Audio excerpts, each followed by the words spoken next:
नमस्कार, बहुत स्वागत है आपका। आप देख रहे हैं ग्रैंड धर्मा सन्मार्ग।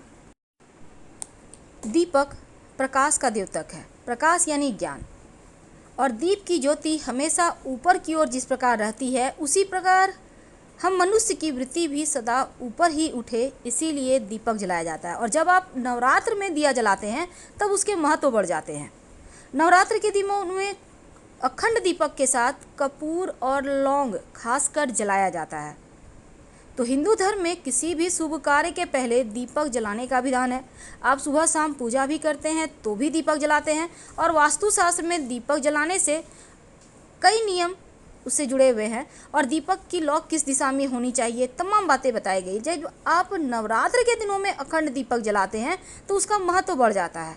वैसे तो साल में 2 बार हम नवरात्रि मनाते हैं, चैत्र माह के शुक्ल पक्ष की नवरात्रि और आश्विन माह के शुक्ल पक्ष की नवरात्रि।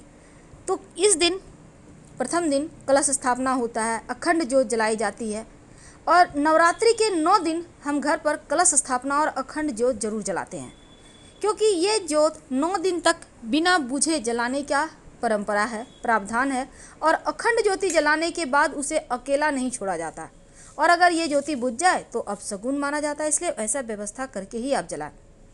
तो 9 दिनों तक माँ को प्रसन्न करने, मनोवांछित फलों की प्राप्ति करने के लिए गाय के देसी घी से अखंड ज्योत जलाई जाती है। अगर घी नहीं है तो आप अन्य घी से भी माँ के सामने जला सकते हैं। मान्यता है कि नवरात्र में दीपक जलाए रखने से घर परिवार में सुख शांति बनी रहती है, सभी कार्य सिद्ध हो जाते हैं। इसलिए नवरात्रि के पहले संकल्प करते हुए अखंड दीपक जलाइए और उसका संरक्षण भी कीजिए। विधि क्या है? जब आप दीपक जलाते हैं उसके कुछ नियम हैं।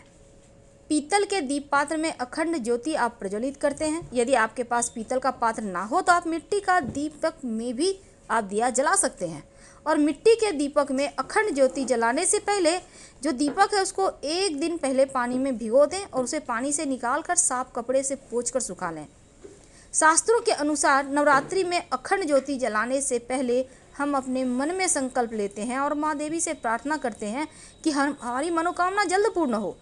अखंड दीपक को कभी भी जमीन पर सीधे ना रखें। दीपक को चौकी या पाटे पर रखकर ही जलाएं। और माँ के सामने यदि आप जमीन पर दीपक रख रहे हैं तो अष्टदल कमल बनाकर रखें। अष्टदल आप गुलाल से बना सकते हैं, रंगे हुए चावल से बना सकते हैं। अखंड दीपक का चूंकि बहुत महत्व है, इसकी जो बाती होगी वो रक्षा सूत यानी कलावा से होगा। और ये रक्षा सूत का भी नियम है, 1.25 हाथ का रक्षा सूत होगा, और उसकी बाती बनाकर आप दीपक के ठीक बीचों बीच रखें। इस दीपक में एक कौड़ी और एक सिक्का, एक लौंग रख दें। अगर घी ना हो तो तिल का तेल या सरसों के तेल का दिया भी जला सकते हैं, लेकिन तेल शुद्ध हो इसका ध्यान रखिएगा। हमेशा ही माँ के दाईं ओर दीपक रखिएगा। अगर दीपक तेल का है तो बाईं तरफ रखिए। अखंड दीपक की लौ को हवा से बचाने के लिए आप चिमनी वगैरह से ढक सकते हैं, कांच की चिमनी से, और फूंक मारकर गलत तरीके से दीपक भूलकर भी मत बुझाइएगा। घर के पूरब उत्तर दिशा को देवी देवताओं का स्थान माना गया है, इसलिए इसी दिशा में आप ज्योति जलाइए, और ज्योति का मुख पूरब या उत्तर में हो तो उत्तम है। इस बात का ध्यान रखिएगा। दूसरी बात, मनोकामना सोच लें। जब आप दिया जलाते हैं तो मन की मनोकामना माँ को बोले, आपकी मनोकामना भी पूर्ण हो जाएगी। नवरात्र में अखंड ज्योति की जो लौ है पूरब दिशा की ओर रखें तो आयु में वृद्धि होती है। दीपक की लौ पश्चिम में रखने से दुख बढ़ता है। दीपक की लौ उत्तर में रखने से धन आता है। दीपक की लौ दक्षिण में रखने से हानि होती है। इसलिए भूल कर भी पश्चिम दक्षिण में लौ की मुंह ना रखें। अब दीपक की लौ सुनहरी जलनी चाहिए। आपके जीवन में धन धान्य की वर्षा होगी, आपका व्यापार में तरक्की होगी, और बार बार बाती नहीं बदलनी चाहिए। जो बाती आपने लगा दिया वही जलेगा। मिट्टी के दीपक में अखंड ज्योति जलाने से आर्थिक समृद्धि आती है, चारों दिशाओं में कीर्ति बढ़ता है, और दीपक जलाए रखने से घर परिवार में शांति के साथ पितृदेव भी आशीर्वाद बरसाते हैं। जो विद्यार्थी हैं, आपके घर में बच्चे हैं, पढ़ाई लिखाई करते हैं, उनके जीवन में सफलता के लिए घी का दिया आप जलाएं। अगर घर में बहुत वास्तु दोष है तब तिल का तेल का दिया जलाएं। शनिदेव अगर आपसे रुष्ट हैं तो तेल का ही आप दिया जलाइएगा, आपके लिए उत्तम रहेगा। प्रथम दिन माँ शैलपुत्री को गाय के घी का भोग लगाइए।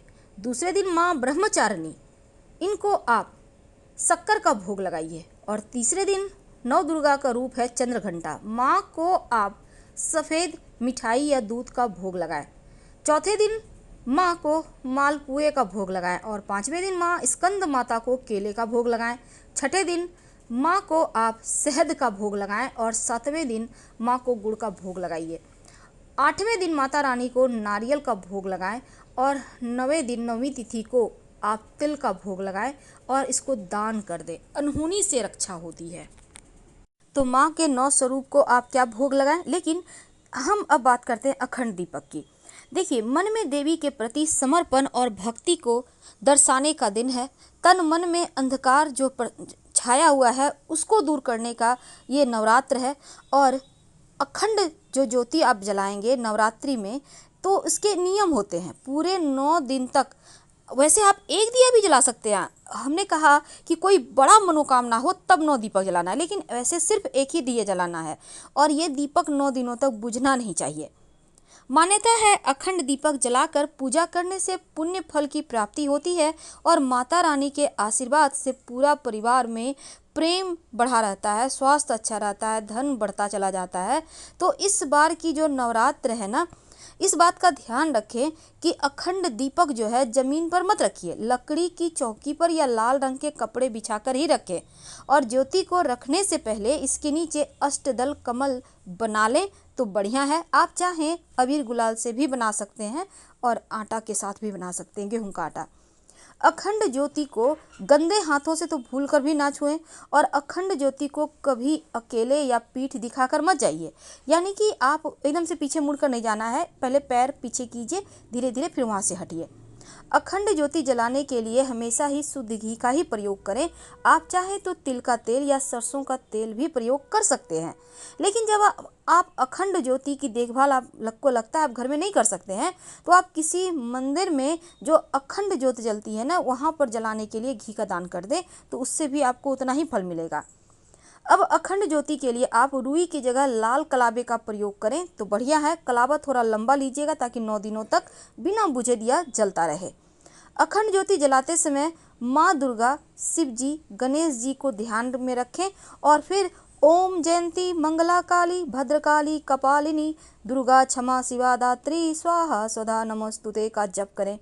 अखंड ज्योति को माँ दुर्गा के दाहिनी ओर रखिए और अगर दीपक में सरसों का तेल है तो देवी के बाईं ओर रखिए।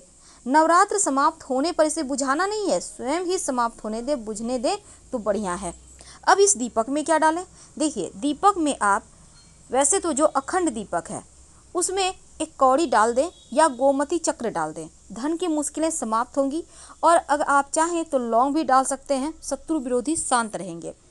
ये तो अखंड दीपक है जिसको आपको हिलाना भी नहीं है, जो जैसे रख दिया आपने पहले दिन वैसे ही रह जाएगा। लेकिन अब आप जब रोज़ की पूजा में दिया जलाएंगे, सुबह शाम जब आप आरती कीजिएगा, तब आप एक कोई भी वैसे धातु का भी आप ले सकते हैं या फिर मिट्टी का भी आप दीपक ले सकते हैं। अब इस दीपक में लाल धागे की बाती लीजिए और उसमें 2 लौंग डालकर आप माता रानी की आरती कीजिए।